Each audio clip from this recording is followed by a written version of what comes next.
témoigner quelques témoignages seulement que Dieu m'a donné. Et donc, avant de vous donner le message, parce que je ne veux pas parler dans l'air. Non, ce sont des chrétiens. Vous avez la Bible devant vous. Vous avez la Bible chez vous. Mais nous allons aller dans les Écritures pour voir ce que le gars te dit. Est-ce qu'il raconte des racontants ou bien il est dans la parole? Voilà. Notre Dieu, il est bon. Et il ne change pas. Il est le même. Il a été dans le passé. Et il est encore aujourd'hui. Et il sera encore dans le futur. Et donc, il faut que nous connaissons le Dieu avec qui nous marchons. C'est ça, un chrétien doit savoir avec qui il marche. Tu dois connaître ce Dieu avec qui tu marches. Deux personnes ne peuvent pas marcher sans se connaître. Impossible. Les gens marchent avec Dieu, mais ils ne connaissent pas ce que Dieu est. Alors, je suis là sur ce moment pour vous révéler, pour vous montrer est-ce que Dieu parle ou bien il ne parle pas. Même moi, je dis que Dieu parle parce que moi, c'est une preuve par de ma vie. Et là, je suis très content parce que Dieu, il parle. Praise the Lord. Alléluia. Je bénis Dieu. Alors, lisons quelque chose dans Job 33. Et nous allons voir, est-ce que Dieu, il parle ou bien il ne parle pas? Maintenant, pourquoi il parle? Est-ce que Dieu parle comme ça dans l'air? Non. Dieu, il ne parle pas dans l'air. Il a un objectif, il a un but. Il a un objectif derrière ces messages.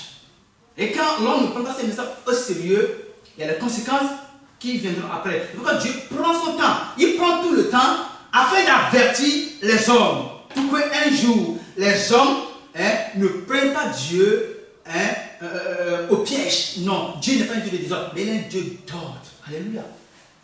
Job 33, verset 14. Verset 14 à 16. Job 33. Qu'est-ce que Dieu dit là-bas? Qu'est-ce que Dieu dit? Je l'appelle de Dieu au nom puissant de l'Esprit de Nazareth. Dieu parle cependant tantôt d'une manière, tantôt d'une autre. Et le nom n'y prend point garde. Il parle pas des songes, pas des visions nocturnes. Quand les hommes sont livrés à un profond sommeil, quand ils sont endormis sur leur couche, alors il leur donne des avertissements et met le sceau à ses instructions, afin de détourner l'homme du mal et de le préserver de l'orgueil. Voilà, voilà le pourquoi Dieu parle. Il parle pour avertir les hommes, afin que l'homme ne soit pas rentré dans un piège. Voilà comment Dieu il est bon. Alors, mes bien-aimés, Dieu il parle. Et il ne continue pas à parler encore. C'est parce qu'il a parlé dans le passé et puis c'est fini. Non. Mes frères, ne croyez pas à ces gens, à ces pasteurs qui vous tuent, qui disent que Dieu a parlé dans le passé, c'est fini. Non, Dieu il continue. Il est le Dieu le même. Il est puissant, il est autonome. Il fait ce qu'il veut. Et à l'heure où moi je suis en train de vous parler, il continue pas à parler encore. Praise the Lord. Dieu, il parle, il révèle. Quand les gens sont livrés à un profond sommeil, il fait quoi? Il vient, il les avertit. Il les met en garde. Alléluia. Donc tu vas savoir que le Seigneur, ce n'est pas un Dieu mort. Non. Dieu n'est pas un Dieu mort, mais il est un Dieu vivant qui oriente. Praise the Lord. Deutéronome 29, verset 29. Pour voir, quand le Seigneur, il parle, pourquoi il parle? Dieu a des secrets. Voilà. Deutéronome 29, verset 29. Dieu la parole de Dieu au nom puissant de l'Esprit de Nazareth. Les choses cachées sont à l'Éternel, notre Dieu. Les choses révélées sont à nous et à nos enfants, à perpétuité, afin que nous mettions en pratique toutes les paroles de cette loi. Voilà. Donc Dieu a les secrets. Praise the Lord. Mes frères, si tu cherches Dieu, tu vas découvrir ses secrets. Mais si tu ne cherches pas Dieu, il ne va jamais te montrer ses secrets. C'est impossible. Dieu qui est puissant, il a des secrets. Donc, il révèle ses secrets à qui il veut. Il ne montre pas ses secrets à tout le monde. Non. Mais ceux à qui il s'intéresse, Dieu, il leur montre des choses, il leur parle, il leur révèle des choses pendant qu'ils dorment, pendant qu'ils sont sur le couche. Dieu vient, il leur parle. C'est pourquoi, les bien-aimés,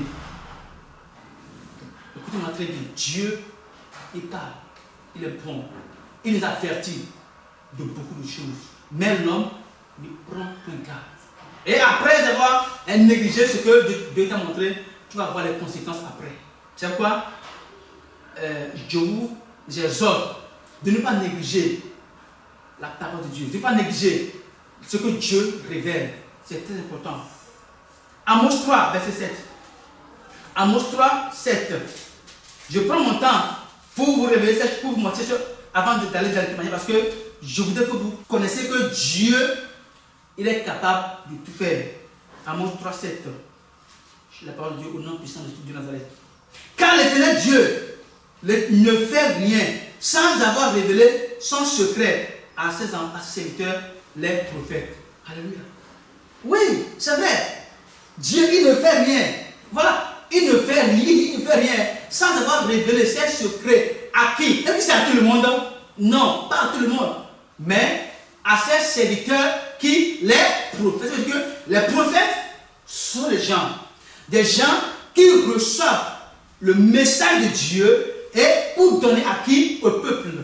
Donc, ils sont des sentinelles. Ils sont des gens qui éveillent la nation de la part de Dieu. Mais si toi tu ne crois pas à ces messages, tu te fais du mal. C'est important. Dieu, il parle par les prophètes pour donner ces messages. Alors, pour finir, lisons Esaïe 8, verset 40. Esaïe 8, verset 40. Esaïe 8, verset 40. Je la parole de Dieu au nom puissant de l'Esprit de Nazareth. Il dit, Esaïe 8, verset 40, il dit,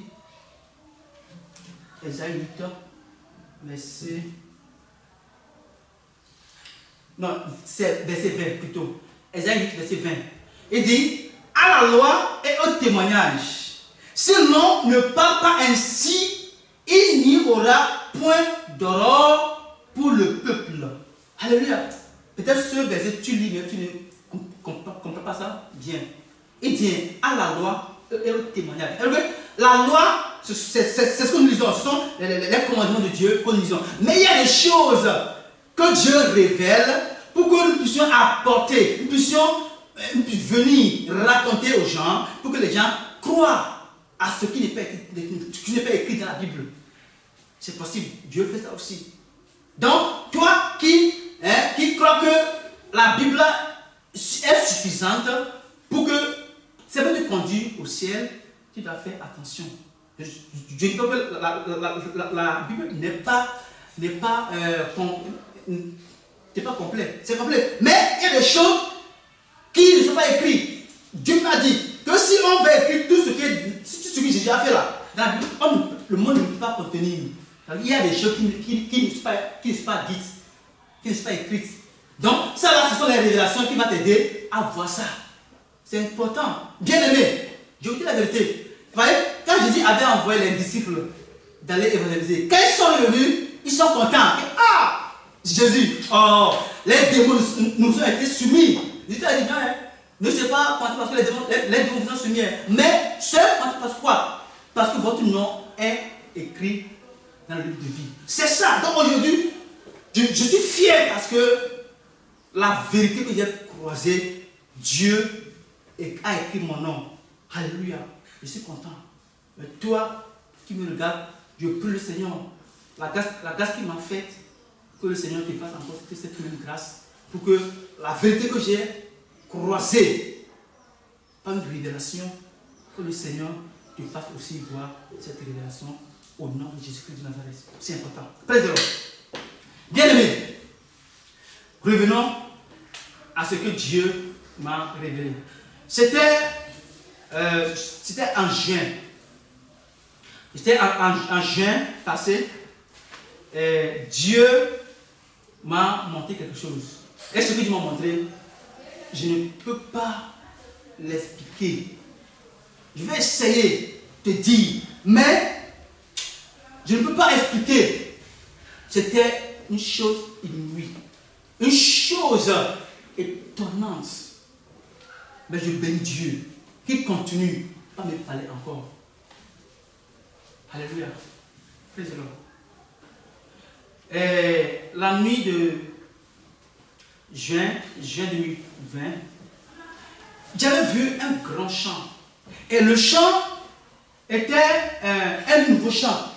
C'était un nouveau champ qu'on a défriché. On n'a pas encore semé. Et quand j'ai eu la révélation, c'est le moment-là que les gens étaient en train de semer. Et qu'est-ce qu'ils semaient? Ils semaient de l'haricot. Les gens étaient à chaque. C'est un grand champ. Il n'y a pas de fin. C'est immensément vaste. C'est un champ à perte de vue. Qu'est-ce que je voyais? Je voyais plusieurs nations, c'est-à-dire les différentes couleurs de personnes dans ce champ. Tout le monde était acharné. D'autres creusaient le trou, d'autres mettaient la graine, la semence dans le trou. Et ils semaient quoi? De l'haricot. Je me disais, c'est à qui appartient ce champ? J'imaginais, je suis en train d'imaginer, à qui est ce champ?